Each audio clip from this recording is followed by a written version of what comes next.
Hello everyone, it's Dylan from Yu-Gi-Oh Everything, and welcome back to another Appreciating Yu-Gi-Oh episode. This is the podcast that I do with my friend Rarity Fangirl, where we take a look back at the various pieces of Yu-Gi-Oh animated or manga media, and discuss what we liked about them in kind of a 30 to 40 minute podcast style. And today's episode, which is episode 10 already, which is crazy, is going to be about the highly anticipated Yu-Gi-Oh GX manga. And I say highly anticipated because I think this is one of the most agreed on and popular Yu-Gi-Oh mangas in terms of being a very, very good manga that's not the original. A lot of people really speak highly of the GX manga, hold the GX manga in high regard.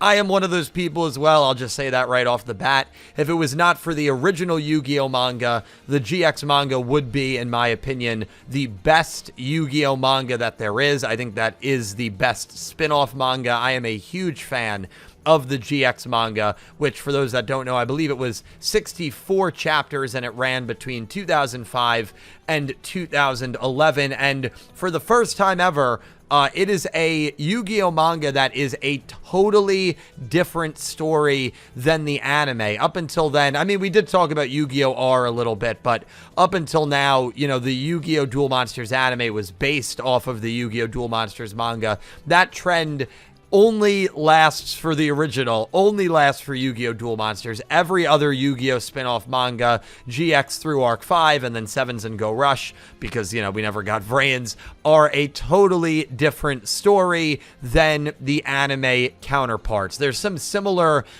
beats and tones, and the characters sometimes are similar, but sometimes the characters are totally different as well. Chaz is the perfect example of that. And so I'm very excited to get into it, break down the GX manga, talk about some things we loved, and of course I'm going to bring in my co-host for the podcast, Rarity Fangirl. I'll link her channel down below. Definitely check out all of her stuff. Rarity, how are you doing today?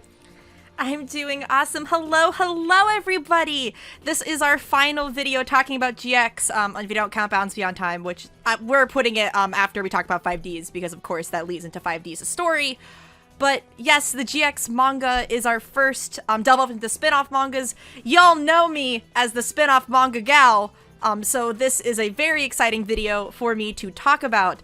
And I think, Dylan, you opening our podcast with talking about the fact that this is really different is 100% by design, not just how it is, but it's funny enough really what the creative team really wanted. So the author of the GX manga is Naoyuki Kageyama-sensei, and what's really cool is that if you have the physical volumes or you read them on Shonen Jump, which if you have a Shonen Jump subscription, you can read, and I think some of the first few chapters are free as well, Kageyama-sensei doodled these little comics at the end of each chapter that kind of talked about, at least towards the beginning, a lot of it was also about his personal life, what he was doing. Funny enough, he was a hero player back in the day. He was a big hero main, so clearly he was very passionate about the characters he was working with. I bet it was just awesome for him to get to make his own elemental heroes. Like, I bet that would have been like the biggest, like, coolest thing for anybody who was a fan of it to do.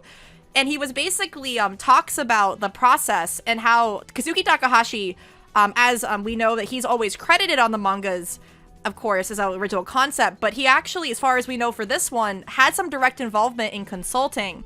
And he basically told Kageyama-sensei that they really didn't want this to be an anime-manga, which anime-manga are basically like a direct adaptation. In this case, it would be the reverse, right? Usually it's manga to anime. Then we have, of course, anime to manga of like a one-to-one. They wanted this to be different and said, we expect you to make new cards, and if you want to change the characters, you can. Like, as Dylan was saying, Manjome is a perfect example, which is funny because Kageyama-sensei and one of these little doodles, I'll have them hopefully on the screen. Dylan will have them for you. Basically, like, kind of last like, haha, good, because he probably couldn't write a comedic character like Manjome, so he made him very serious and not really a joke at all, and gave him a completely different deck.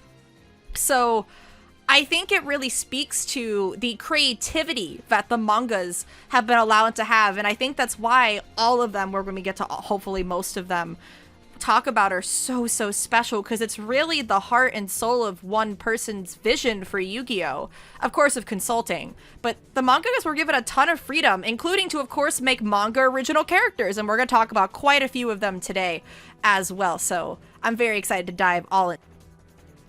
Yeah, me too. I mean, it's very well said, Rarity. And I want to kind of start with the manga exclusive characters. That is something that, you know, is kind of a staple of these Yu-Gi-Oh mangas. The Yu-Gi-Oh spin-off mangas, really, especially the Studio Gallop spin-off mangas. You know, in 5Ds, I can think of Sect.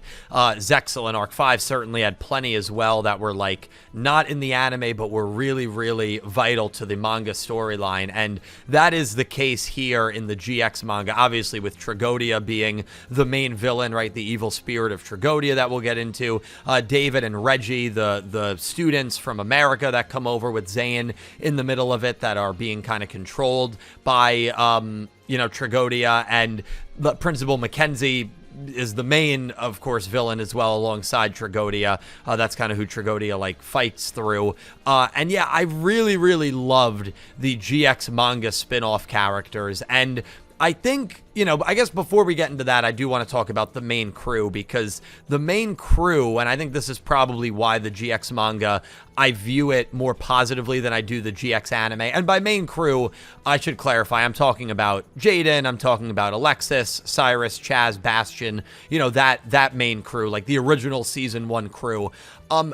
Almost all of them, I prefer their manga version to their anime version. This is a story where Bastion does not get completely discarded and forgotten about. Bastion is like an important character throughout the entire sequencing of the GX manga. Cyrus is not as like whiny as he is in the GX anime, in my opinion, and I feel like they do a very good job of kind of establishing him early, whereas in like the GX anime, it wasn't until season 4 where we got to see kind of that more serious side of Cyrus and kind of see him step out of his brother's shadow and into his own light, if you will. And then Chaz, I mean, he's going to be probably one of the main talking points in the comments and, you know, between us. I mean, Chaz, I loved in the manga. Now, I have seen a couple of people say that they prefer the anime version because they feel like the manga version of Chaz is kind of too cut and copy with what we usually get with the rival, where he's a lot more serious and,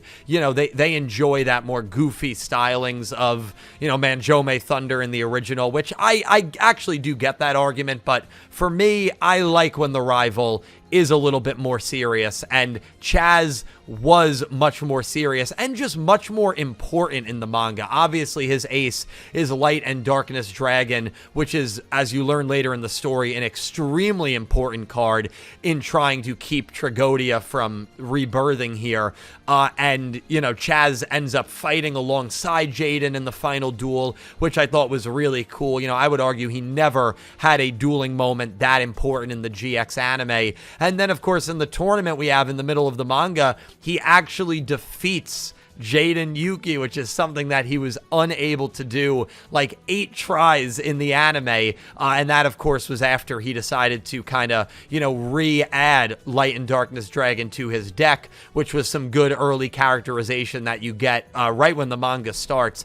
And then, of course, Chaz gets completely obliterated by Zane in the finals of the manga tournament. But yeah, I really, really liked all of the characters. The only character that I actually did not think was better in the manga of the main crew was Alexis, funny enough. I'm not the biggest Alexis fan in general in the GX anime, but like in the GX manga, I think the only duel she wins is a tag duel. Like, I do not believe she has any 1v1 wins. So Alexis, I felt, was just kind of there to be like eye candy. Like, that's genuinely all that I kind of got when she was on screen, at least the vibe that they were trying to go for, which I wasn't the biggest fan of. That being said, there are a couple of girl characters in the GX manga that I think clear any of the GX girls, anime or manga, Reggie being the main one. I really, really love Reggie and her character, and, you know, we'll talk about those characters a little later on, but just starting with the main group here, Rarity, I mean, what were your kind of thoughts on them? And then if you want to talk a little bit about those manga-exclusive characters, you know, you certainly can. Thank you. So I really am, as you guys know, when I did, we did the GX podcast, you guys remember that I said that I was more a fan of those around Jaden himself as opposed to Jaden in the anime. In the manga, while I do love Chaz a lot, Chaz is great, I think I like the anime slightly more because I am one of those people who do like the goofy side, but I do love him. He is the GOAT here. But I really love manga Jaden, and I think a big part of that is, we'll get into probably that in the next section, is his dynamic with Koyo Hibuki and Midori. I think that really added to his character a lot, and I really love that. I do agree with Alexis. I think that Reggie very much took her place as the confident lady in the storyline. She didn't get to do too much. The biggest thing I remember was that she had that what was it, like Miss Duel Academy thing or whatever, right? That like beauty pageant. Beauty contest, yeah. Beauty contest, yeah. Which I think was just kind of to be there. That was interesting. The duelist that she battles, I forget her name, fights Jaden later, which in the tournament, which I think is interesting. But of our main crew, Bastion is really cool. I think him having a crush on Alexis is weird when you've seen the anime. But I guess he likes Tanya, so he's into strong women, I guess. I guess that's Bastion's type, which, you know, good for him. But I still think they managed to keep him being a strategist and a very competent duelist very, very well. Same thing for Cyrus as well. He doesn't get to do too much here in comparison to the anime. Most of the main plot is around Jaden and Chaz, but I still liked him, I think, about probably the same. And then Manjome, he's such a badass. Considering I always wanted Manjome in the anime to get those big wins as a big fan of his character, the fact he got them here and got such a cool ace. Light and Darkness Dragon is an amazing card.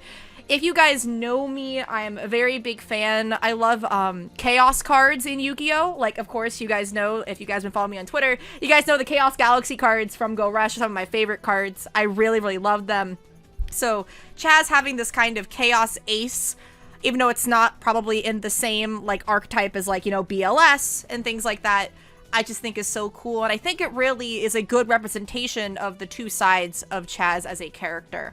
So I think the symbolism there, and I love it's his partner, right? And they really emphasized his dual spirit's importance, and again, being in the plot. So for our main crew, I think they do them really well, along with some of the other characters, not all of them. But Atticus Rhodes, making him like an actual, like, because people always talked about Atticus being like this strong duelist, like he was with Fujiwara, right, and Zane. Yep. But in the manga, you really see that he's like this really high-profile duelist. He is strong, and they still kind of kept that flirtiness because, you know, I think he was having a thing with Reggie, which I thought was kind of cute. So it was really, really cool to have him get to be cool. And of course, the one duel I believe Zane has, he just crushes. And they actually kept Cyber Dragons for him and some of the cool iconic Cyber Dragons in there as well. And he's actually a nicer brother to Cyrus than in the anime. He's a lot nicer of a brother, which I really think is appreciated because I never really liked his kind of rude attitude towards his little brother. Wasn't a fan of that in the anime, really. So, as you guys know, Yu-Gi-Oh! Siblings are some of my favorite aspects of the franchise, what they tell with that. So, I prefer their dynamic here. The only characters I say in the GX manga are very much inferior are basically the Season 3 students and Edo. They don't really do anything. They are kind of just here to show off cards and be like brainwashed. I mean, Edo gets to do a little bit more, and Vision Heroes are very cool. Vision Heroes are cool, but like, Johan doesn't even get Crystal Beasts. They just give him bugs. He's like obsessed with bugs for no reason. Like it was such a It's like they wanted to make a good Weevil, you know? It's like, and like, him being obsessed with like animals, sure. Right. Cool, because he had animal deck, right? Like, I would be okay with that, but bugs? What does that have to do with any? It's such a weird departure. Because you could at least argue with someone like Chaz, right? He's had dragons since the beginning. You know, Armed Dragon, right? So having a dragon ace, cool. And you could even argue the Alexis having the ice theme deck, right, was kind of something that the Society of Light arc in the anime play with. So like, some of these changes make sense. But that one always just didn't really get me. So I think some of those characters were kind of just there as almost like an obligation to include them, and they probably needed some more characters to fill up that little section Just like, who else do we have that's notable from the anime that people who are reading will know? And that's kind of what they did. So I wouldn't even spend too much talking about them. They're kind of just there. And I think really the stars of this manga, aside from Manjome and Jaden, is of course the original characters, especially Reggie and Koyo and Midori. Oh, I love Koyo. He is such a cool character. He is one of my favorite manga original characters. He is the GOAT. Not only is it really cool that he was the original holder of Jaden's deck, that he got passed on to him when he went into that coma, but he acted as an older brother figure to Jaden. If you remember in the anime, right, Jaden was a lonely child. Yeah. And his parents seemed to probably not really be around. And the anime and the manga kind of portrays the same thing. So for him to get both an older brother and an older sister figure in his life is the most wholesome thing ever. And I love that Jaden eventually wants to make his own hero deck with the masked heroes, and his first deck as a little kid was the anime elemental heroes. Like, come on, this is symbolism, storytelling, and deck stuff. Y'all know I love deck symbolism. This was amazing. I love that he got to evolve it, and of course, masked heroes are very iconic now in the actual game. They're one of the most popular, I think, variations of the hero archetype. And they all come from this manga, along with a lot of cards. Like Koyo's elemental heroes in particular, the, people like Gaia, Absolute Zero, are still played to this day in Heroes. They are still played to this day, and they all came from this manga. And I'm really happy that we're also including the GX one-shot, which you guys didn't know. There was a one-shot released, I believe, in a 2014 volume of Shonen Jump. I don't believe it's in any of the physical printings, but you guys, if you own the entire GX manga, you can correct me on that. That actually showed us the duel, though it didn't have a conclusion, of Judai versus Koyo, basically the post-canon match after the time skip, which I thought was awesome that they had that in there. To get to see that duel and see how far Jaden gets to show to basically his older brother, his mentor, about dueling. You know, how strong he's gotten after the story, and that's just beautiful to me. I just really love that bond, and especially how Midori was being protective of Jaden as much as she could. And she even got to duel too, which I loved. Like, I just think their bond was just super cool to watch and was really, really heartwarming of a through line. And really shows the power of really not being afraid to differentiate the mangas and animes, including of our protagonist backstories. And I think that's something that the mangas do really, really well. Maybe not as much for Zexal, because Yuma's pretty much the same, but they also did stuff with Shark, right? Shark was pretty different with Koji Ibuki, and of course the Arc 5 manga. Y'all know I love my U-Boy brothers. So I think that adding in these different relationships really adds to it. And I guess one more cool thing we're talking about things that have already existed before we get on to more of the original elements. They reference, like, Akhenaten and, like, ancient Egypt in this manga. Like, that's kind of insane to me, because it's something that the original GX anime, like, they have, like, a joke about what episode 2 that, you know, he could become the pharaoh, those references, but there's no references to, like, ancient Egypt or any of the ancient evils, and they decide to make that their villain, like basically this dual spirit that Akhenaten and the rest of them from all related to the village of Kal Elna basically didn't really get to deal with. It was, like, kind of probably a little bit stronger than maybe Zork or Diobound, so it was just, like, this evil figure. I think them tying it into DM, I think, is a really cool idea and doesn't, again, overshadow the original elements that this manga has. And again, it makes characters like Reggie, because we're probably going to go into that next, so compelling, just wanting to get her father back, wanting to get her freedom from this evil spirit. It's, again, I guess you could argue similar to Yubel's possession, but it's on a different scale because it extended to a lot more people. It was been around for a long time, because Yubel obviously was in a canister for most of their the story time until, of course, Yubel got to come out. So, but overall, the characters are great. So good. Yeah, they are. And just to speak on Koyo a little bit as well, they had a really tough challenge because, Yugimoto is like he passes along the torch in Yu-Gi-Oh GX at the very, very beginning. And he gives Jaden, right, the Winged Kuribo card. And they wanted Winged Kuribo to still remain, obviously, a very, like, pertinent story element for Jaden's character in the Yu-Gi-Oh GX manga, but clearly they wanted to go a different route than having the Yugimoto, handoff. And so they needed to create basically a unique character that was going to be the fill-in for Yugimoto, and I think they did that in a very, very compelling and very efficient way. And like, I just want to give them credit for that, because that is not easy, having to write like a unique character and make that character actually matter, that basically takes the spot of one of the most well-known Shonen Jump protagonists ever made. I mean, not only within Yu-Gi-Oh, but Yugimoto is one of the most well-known Shonen Jump, protags ever made. And I think they really did an effective job, and I think that's also why when we see these two eventually duel in the special one-shot, which was released like 3 years after this manga ended, there's no conclusion to that duel. And I think that only furthers the symbolism of when Yugi and Jaden finally dueled in the end of Yu-Gi-Oh GX's anime.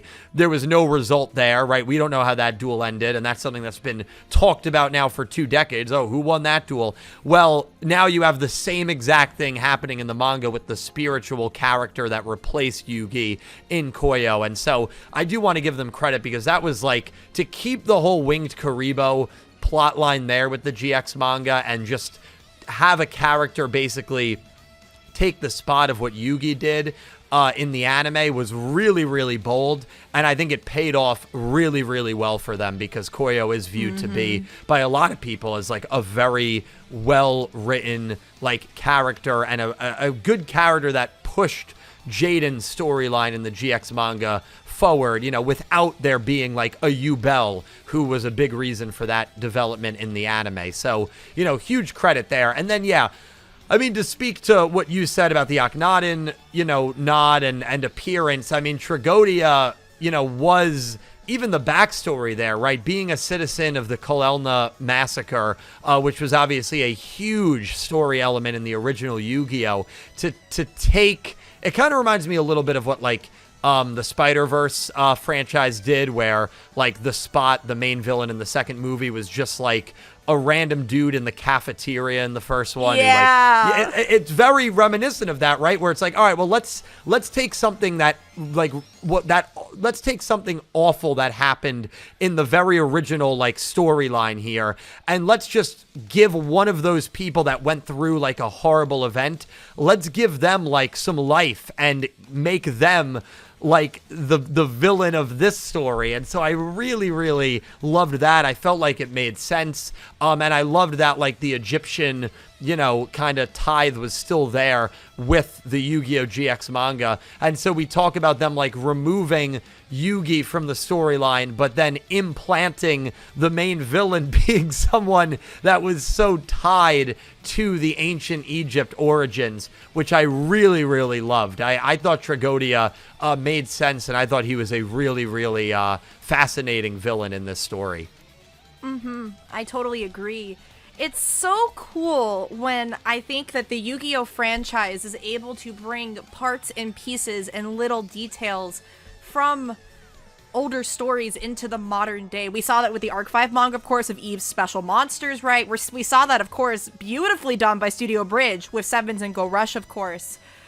And I think they, of course, do it here. It makes me kind of sad that I think after this point, there's obviously some references to some older Yu-Gi-Oh stuff in some of the other shows, of course. Roku, right, in Zexal. We have, of course, Kaiba Corp being mentioned in 5Ds, of course. But that connection to kind of connecting the history of Yu-Gi-Oh, which I know makes the timeline really wonky, which, of course, if you want to check Dylan's interpretation out, check out that beautiful video from 3 years ago. Still one of my favorite videos you ever made. I love that video. So cool. So I think that anytime the Yu-Gi-Oh franchise can show that it's a connected big world is so cool to me. And it's kind of, I think that almost every single Yu-Gi-Oh has really had that, except maybe Vrains. Vrains felt very self-contained, and I don't think had too many big Easter eggs or things that were related to something kind of directly to the other shows in some way.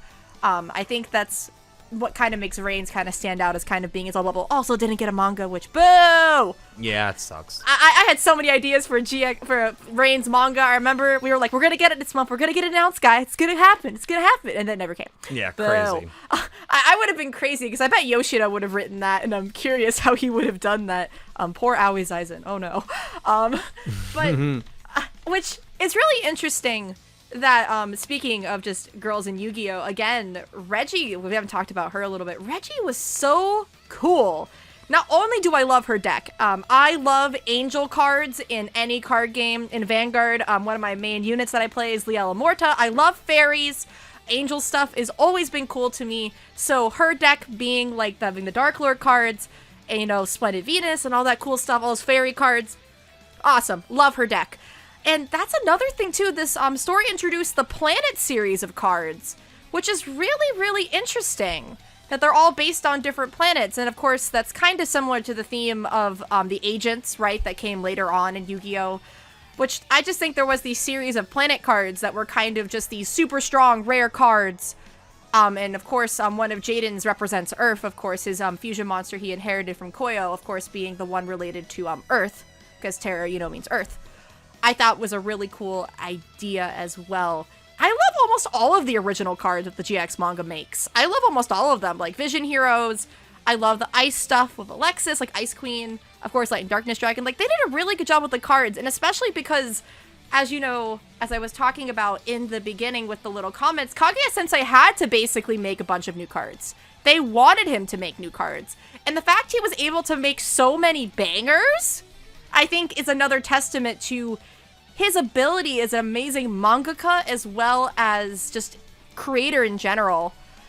He just was an amazing person. I really love that through his little comics, we got to learn more about him as a person.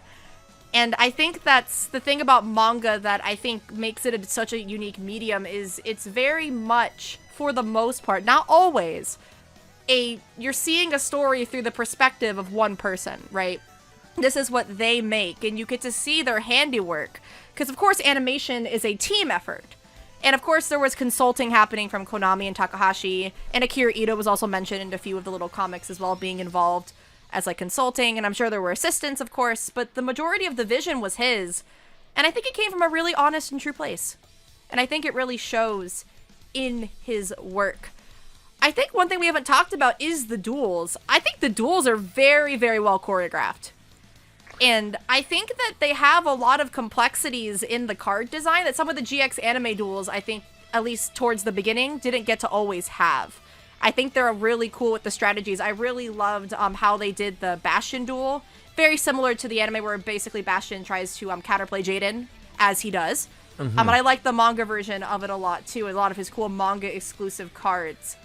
I thought all the duels were super cool. And because you mentioned Tragodia, I love that Tragodia was a very popular hand trap, of course, like after this manga came out. And then when I learned that that card I remember fighting against in the old Yu-Gi-Oh video games came from a manga, and it was like the main villain, I'm like, oh, no wonder this card's so annoying. It's like a final boss. No wonder it's annoying.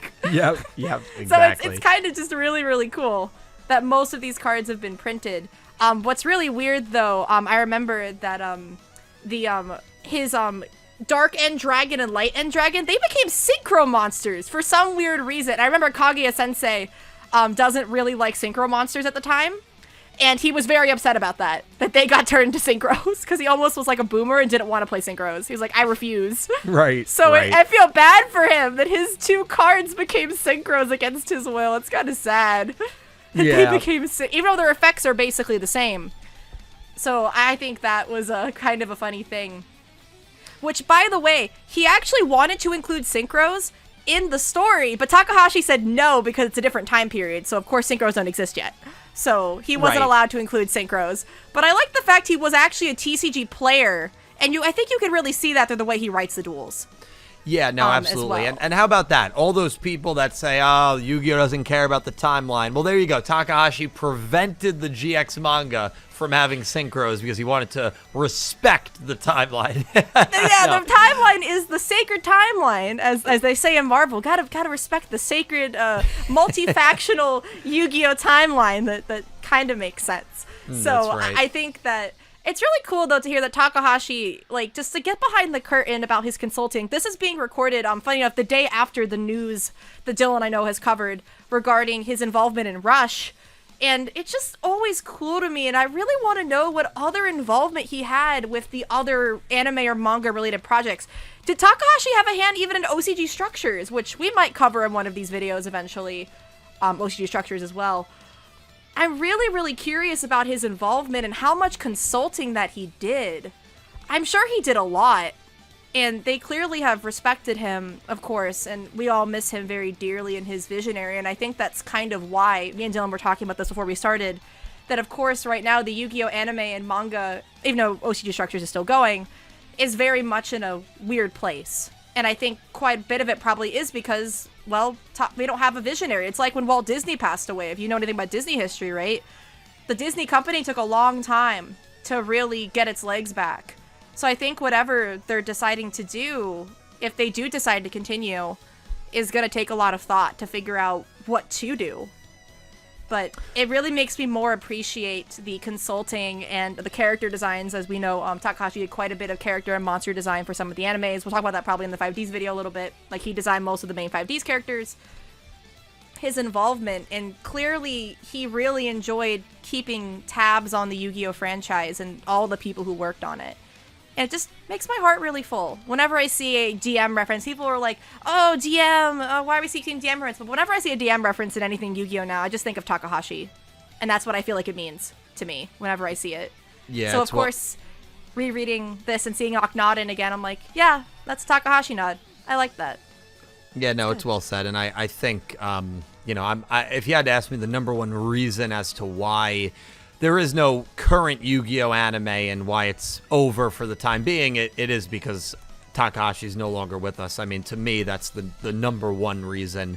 And hopefully, we do see some more work in the future. Knowing what we know about him, I think he would like the anime to continue and the mangas to continue so more people can get into the game and enjoy the game and enjoy the stories. I mean, that just seemed like the kind of person he was. He wanted as many people as possible to enjoy this card game and these characters and stories, and I think it's why he allowed, like, these spin-off mangas to do different things, right? And to, like, he didn't want the same retelling of what the animes already did. He wanted like a different variation, so like maybe you could relate to the manga version of this character or enjoy the manga of this storyline more than the anime, and there's just more to enjoy and different stuff to talk about. And it's always sombering and grateful for everything he's done whenever he gets brought up, of course. And yeah, I mean, the GX manga, I think just overall is a very, very, very good entry. I implore you to read it if you have not already.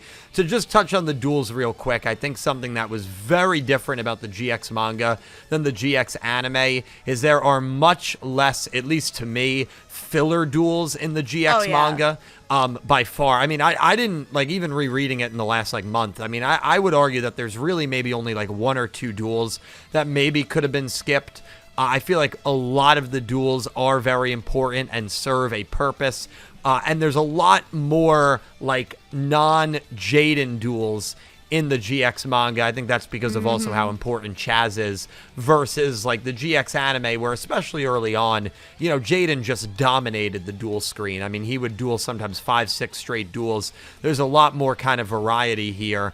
And I think that's something that I definitely appreciated with the GX manga. I mean, Chaz beats Jaden, and then the very next duel gets blown out by Zane, where he's not even able to inflict a single point of damage. So, like, even in that sense, like, it shows that a character like Chaz, who finally beat Jaden, still has room to grow. And I think the duel writing was always done in a way where it was, like, intentional and made sense from a power scaling perspective, that these characters, mainly Chaz and Jaden, still had room to get better from a dueling perspective, which I really, really appreciated and enjoyed. Yeah, and I think that really ties them together because similar to Yuga and Roa from Yu-Gi-Oh! 7s, now that I think about it, they had a shared hero in Koyo. They had a shared hero. So I think that really ties them together. And as I've been watching Seven's episode 32 of recording of this, I think that idea for Roa with Yuga, I think is really, really cool. Of course, it's about Otis, which boo. But I think I like that I see a version of it here to kind of tie them together, because Jaden and Chaz in the anime kind of have the connection in the sense they're both, they eventually get into Slifer Red, right? Chaz is like the, student rich kid, but they don't have a kind of personal kind of connection, really.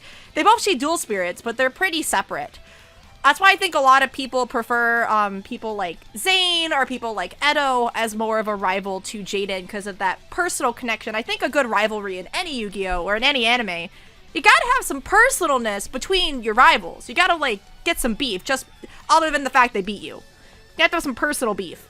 It's kind of like with, Atem and Kaiba having the ancient Egypt connections. Yugioh and Udius were comrades who had different ideals. Yusei and Jack were childhood friends, and one of them betrayed the other. You got this connection there. It's also why I think a lot of people say more Shark is the rival to Yuma than Kaito, because Kaito doesn't have the biggest connection to Yuma as I think he more does to Astral, which I think is kind of interesting. We'll probably talk about that when we get to Zexal. But yeah, I think the connection between Jaden and Manjome being that focus, while also allowing the other characters to do some cool things, I thought was great. A lot better balancing in terms of it, though. I think if you came to Yu-Gi-Oh GX for wacky comedy, this manga doesn't really have much of it. There's a few funny things in here, but compared to the absurdity of Yu-Gi-Oh GX Season 1 especially, that's not really what the manga is. It's a lot more of a grounded approach. It's a lot more grounded. Which, for some people, that might be more your speed, right? That you prefer a more grounded approach to it. And, of course, there is some really funny expressions and some comedy, of course. It's not a completely serious manga or anything. It's Yu-Gi-Oh, right? It's got to have a good balance. But it's a lot more grounded and has less of that meme comedy that I think GX is really known for, which is why I think a lot of people that I've talked to who don't like the GX anime love the manga, and I think even vice versa. I've seen a lot of people who don't like the GX manga but like the anime. For me, I like both. I like them both pretty equally, but for very different reasons. I think they're both really, really good. But if I had to say which objectively is the better product, I would say the GX manga is a better product overall. It's a lot more consistent. But also, it's a different medium. It's manga. Most manga, I feel like, are going to be more consistent than an anime that has a lot of cooks in the kitchen. I think has a lot more direct oversight from the executives, right? To make sure they're promoting those specific cards.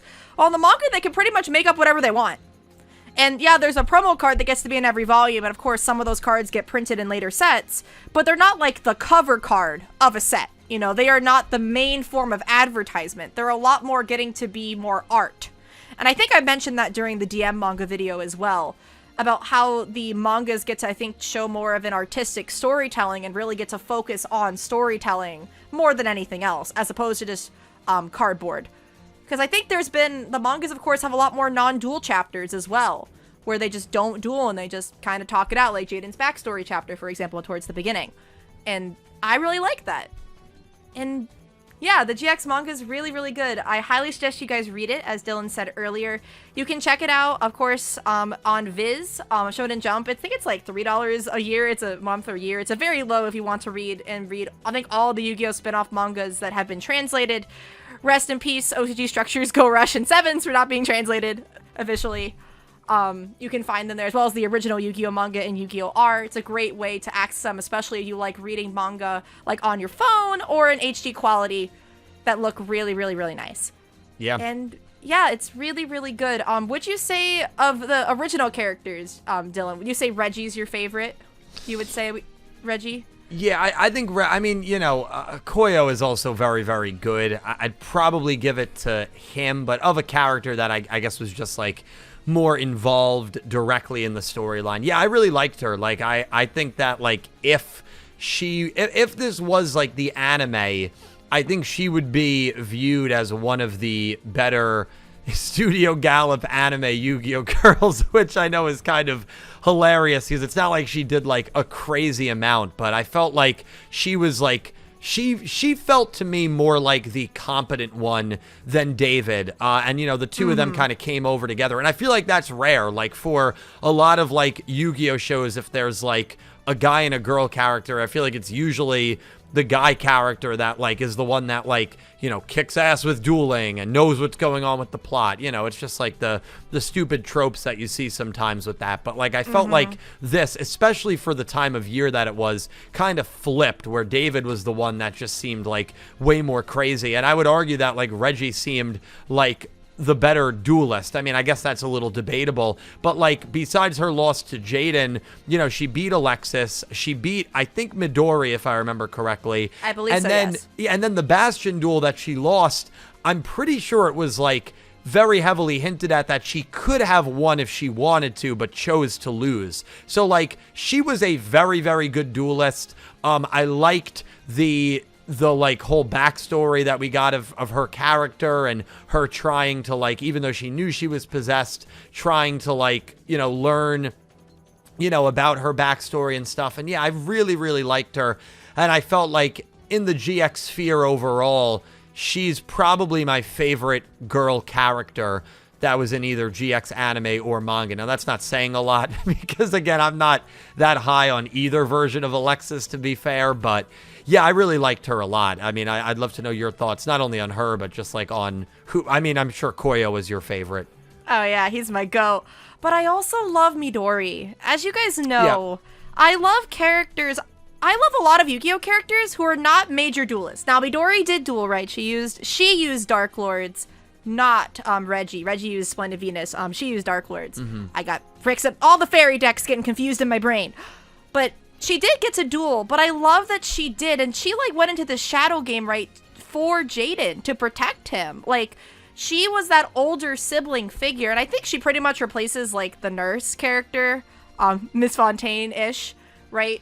And I love that she was in Duel Academy and she's the older sibling, but also, you know, being there for Jaden while she can. And, of course, trying to help her brother, of course, get out of the coma. And I just really loved how wholesome and sweet she was. As I said, you guys know I love my Yu-Gi-Oh siblings, and I really loved her bond with Jaden. It was really, really sweet.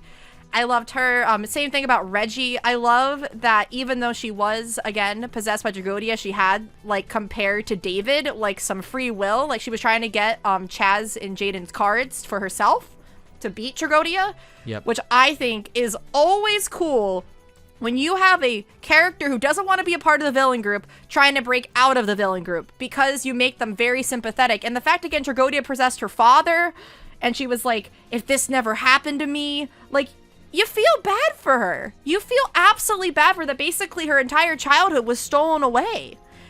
Like, and her family, it's awful. It's probably one of the more depressing backstories in Yu-Gi-Oh I can think of. It's really, really sad. And I'm happy at the end, at least Dragodia got to be vanquished. I don't think we got to see much of her after that, of course, because they more focused on the time skip, right, with Jaden dueling Koyo. And, of course, Koyo gets better, which I love that Koyo, like, outside of dueling, is more like a nerd. And then when he's dueling, he enters, like, Chad mode. I think that's really cool, kind of showing the pro-duelist, kind of the difference between... I think we'll talk about this when we get to Vrains about celebrities, right? Of how they look in public versus how they are privately. I think Koyo was a kind of deep dive in that. Of course, Go from Vrains does that well as too, and we'll talk about that during the Vrains video. But all of the manga original characters, I think, are 10 out of 10. And I love, again, there was a good number of them. I think that sometimes that when the manga introduces minor characters, they're kind of more they're either there as a big part of the plot, like Sect was in the 5Ds manga, or they don't get to do as much, like some of the lackeys, I think, in the Zexal manga. Not all of them. But here, they were all pretty integral, I think, to the story, and I think really enhanced it. And I'm really happy that we have more cool characters, and I do think Reggie is probably, arguably, the best written female character in Yu-Gi-Oh GX. Again, that's not saying much, but it's a token. That's why she's on the thumbnail. That's why she gets to be on the thumbnail. She gets to be there. That's why she gets to be on the thumbnail. Plus, she's awesome, and I want to feature the manga original characters on the thumbnails as much as possible. Yeah, and I will just say this before we wrap things up, and you did a great job on the thumbnail.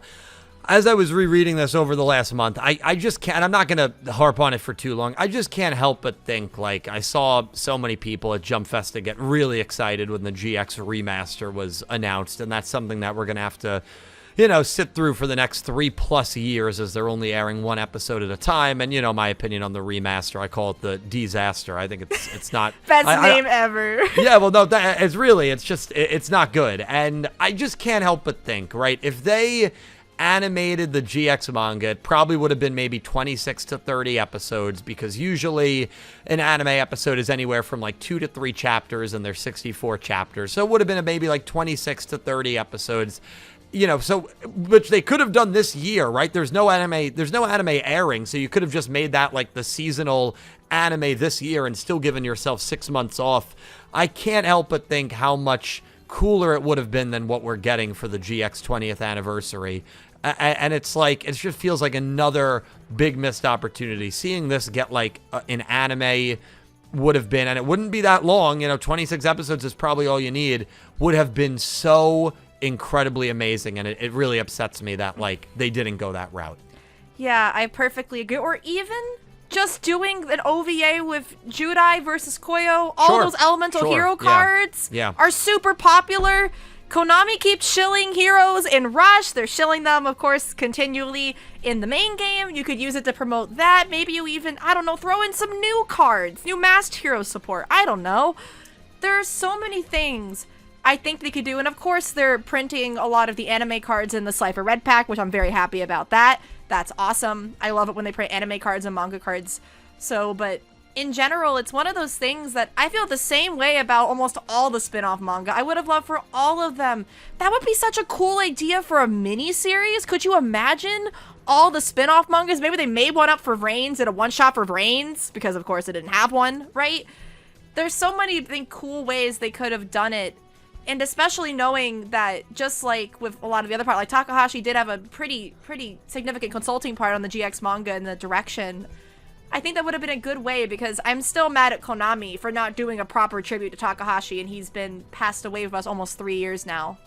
It's really upsetting. They haven't tried to do anything. Not even I think they made a message on their Twitter, but I don't think they've tried to do anything creative to honor him in any kind of way. And that really upsets me. Yeah, and absolutely. I think it's just so many people who worked with him on the anime, on the manga, are clearly really care about this property. And I'm sure they would all love to if you asked them, but it's one of those, it's of course realistic, it's a money and budget thing, of course. As like, I remember that, unrelated to this, that the 4Kids voice actors wanted to dub the original Yu-Gi-Oh manga. I think they talked about doing that, once. I don't think they ever did it, but they talked about wanting to do that. I'm sure there was a contract thing that probably prevented them from doing it. Because, as you know, voice acting contracts are pretty strict of what voices they're allowed to do in what capacity, of course. And we know that Konami is very protective of their brand. And I think quite the number of the reason why, like, things like the GX remaster, all the animes that are being uploaded are not outside of Japan, is probably because the contracts are super tightly worded to ensure those things aren't outside of Japan, because otherwise they have to pay a lot more licensing fees. That's why I think that they're not very available, just in general. And why it feels like the non-Japan folks of the Yu-Gi-Oh community are not being very well basically fed and just like acknowledged. We've been getting some cool merch drops recently. They've been kind to be a little bit more creative, but of course we have no sub, right, for Sevens and Go Rush. We have the dubs, which are great, but none of that. We don't have Rush Duel. We don't have this disaster, not that I think I'd want it. There's still no official sub for Zexal, which apparently I think there was on the Yu-Gi-Oh website, but it's bugged. Like, I think they were trying and maybe they stopped. I don't know what's happening with that. It's Konami. I don't know what's happening.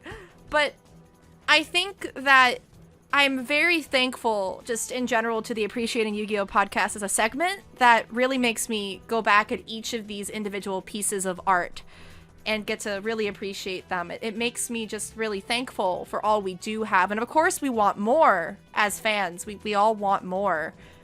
But I think that it's just nice to look back and feel satisfied with what we do have, even though we all, of course, would want to have even more. I would love to see more manga, especially.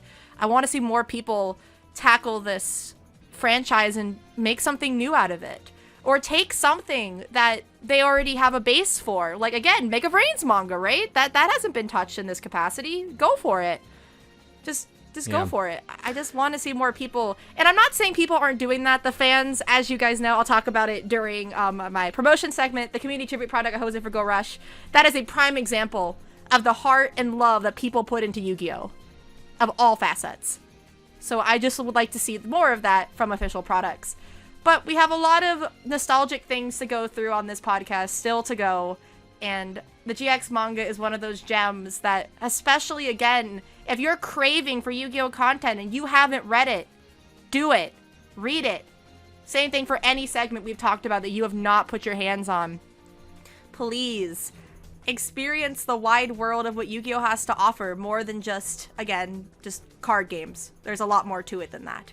Yeah, absolutely. Well, listen, this has been a great episode. And please, for those of you still watching along, first of all, thank you for making the Appreciating Yu-Gi-Oh! Podcast part of your listen. And let us know your thoughts on the GX manga. Let us know your favorite character, your favorite manga exclusive character, and which version you preferred. We appreciate you guys making us a part of your, whatever day it is. And thank you so much for watching. A huge thank you to Rarity as well for doing this with me. I will link her channel down below. Rarity, is there anything you would like to promote? Real quick, I will talk about, so as I talked about last time, I hosted the Yu-Gi-Oh! Go Rush Community Tribute Project. That came out last week at the time of recording this. Over 20 plus wonderful collaborators came together to honor and celebrate Yu-Gi-Oh! Go Rush. We had people who were fan artists, fanfic writers, fan dubbers from multiple languages. We had a cool intro that I made because I was trying to be quite dual and it was really cool.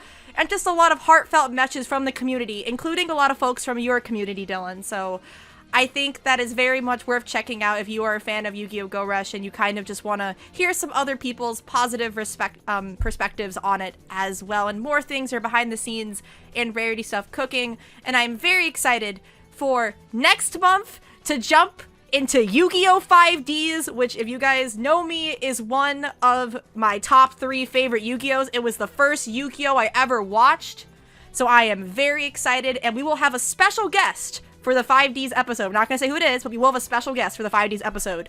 So please look forward to that next month. Thank you guys for listening, as always, and I hope you all are doing well. And please, tell us all about the GX manga. I cannot wait to read the comments. Yeah, please. Looking forward to it.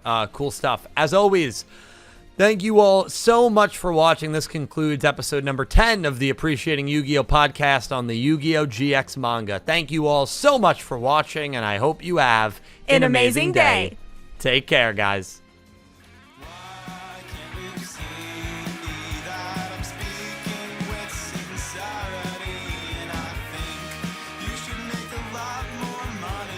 It's what's best for